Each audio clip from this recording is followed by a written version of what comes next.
Today we are taking up fundamental rights. In the last class we have seen citizenship and also Citizenship Amendment Act. Today we are entering into a very important chapter, that is fundamental rights. Normally you get 3 or 4 questions in fundamental rights alone in prelim and one main question in the main examination. Fundamental rights are included in part 3. Remember, part 3. Article 12 to Article 35. Fundamental rights are derived from Magna Carta of UK 1215 AD, Bill of Rights of USA. It is called Magna Carta of India. It is justiciable. You can approach Supreme Court and High Court for enforcement of fundamental rights. The purpose of fundamental right is to promote political democracy and also to establish the government of laws and not government of men. In part 3 of the Constitution, that is fundamental rights, there are 7 fundamental rights. Right to equality, 14, 15, 16, 17 and 18. Right to freedom, 19, 20, 21 and 22. Right against exploitation, 23 and 24. Right to freedom of religion, 25, 26, 27 and 28. Cultural and educational rights, 29 and 30. Right to property, Article 31. And right to constitutional remedy, Article 32. So, of these, kindly remember, Article 31, right to property, has been deleted through 44th Amendment Act 1978. After deletion, it has been made as a constitutional right, Article 300A, in Part 12 of the Constitution. So, at present, there are only 6 fundamental rights. In the last class, we have already seen what is legal right, constitutional right, and fundamental right. The right, legal right, is an interest protected by an ordinary law and enforced through an ordinary court. This legal right, which has been derived from an ordinary law, can be taken away by passing another law. In other words, in passing the law, Constitution is not touched. You are not dealing with the Constitution. You make a law, you repeal the law. Constitution remains untouched. So the law gives you the right, the law takes away the right. Constitution remains untouched. This is legal right. Constitutional right is a right included in the Constitution. And this right which is included in the Constitution can be taken away by amending the Constitution after following the procedure given in Article 368. For example, let us say Article 265. No tax can be imposed except by an authority of law. Similarly, Article 300A. No person shall be deprived of his property except by a procedure established by law. So also Article 301A. These are all the rights included in the Constitution. So if you want to delete, take away or abridge any of these rights included in the Constitution, the only way is you amend the Constitution. What is the procedure? That is given in Article 368. Now, what is fundamental right? Fundamental right is a right included in the Constitution. So it is always a constitutional right, but protected by Article 13 and enforceable through Article 32. Remember, the Article 32 itself is a fundamental right. So naturally, any person approaching the Supreme Court for enforcement of fundamental right, Supreme Court is bound to accept his writ petition, because Supreme Court is a custodian of the fundamental right, and Supreme Court has to accept the writ petition and enforce the fundamental right if there is a violation. Now, what are the features of fundamental right? We have seen the salient features of our Indian Constitution, but the entire chapter part 3 being important, let us now see what are the various features of Indian Constitution. Remember, some fundamental rights given in part 3 are available only to citizens, that is, exclusively to citizens. Other fundamental rights are available not only to citizens but also to non-citizens, foreigners, companies, corporations. Now, let us see what are the rights available exclusively to citizens. Number 1, prohibition of discrimination. Prohibition against discrimination on the ground of religion, race, caste, sex, or place of birth. You can easily remember this RRCSP. This is Article 15. Remember. Number 2, equality of opportunity in matters of public employment and public appointment under the state. Underline, under the state. This is Article 16. Then, thirdly, there are 7 freedoms given in Article 19. What are those 7 freedoms?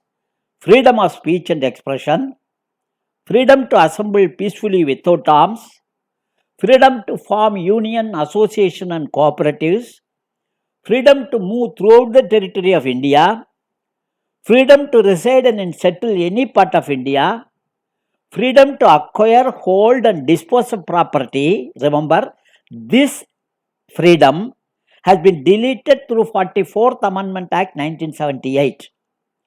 Then, freedom to practice any trade, profession or business in any part of India. These are all the 7 freedoms, of which 1 freedom has been deleted. As of now, only 6 freedoms are available. Then comes protection of language, script and culture.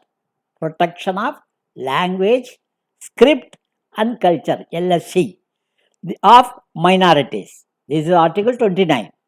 And right of minorities to establish and administer educational institutions, Article 30.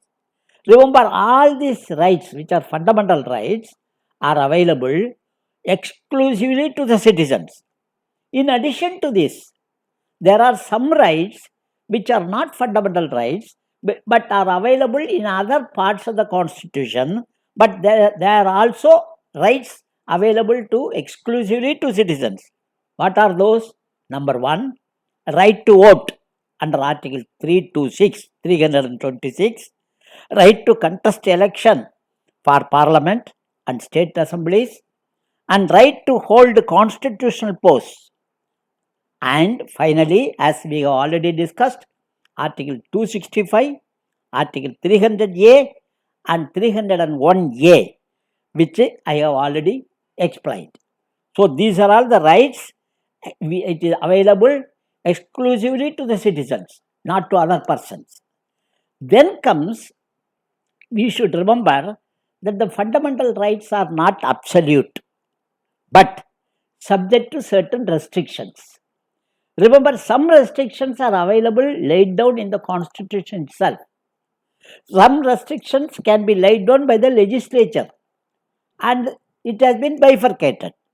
And some fundamental rights are negative in character. The state shall not deny to any person equality before law or equal protection of law. So, this is negative in character. Some are positive in character. Untouchability is abolished. Remember, some are against the state. The state shall not deny to any person. And some are protecting the individuals, untouchability, child labor, etc. And remember, there is an adequate machinery. There is adequate machinery given in the Constitution itself for enforcing fundamental rights, which we have already seen. Supreme Court under Article 32 and High Court under Article 226. And most importantly, fundamental rights can be suspended during emergency, national emergency under Article 352. President can suspend all the fundamental rights except Article 20 and 21. During emergency, emergency means national emergency.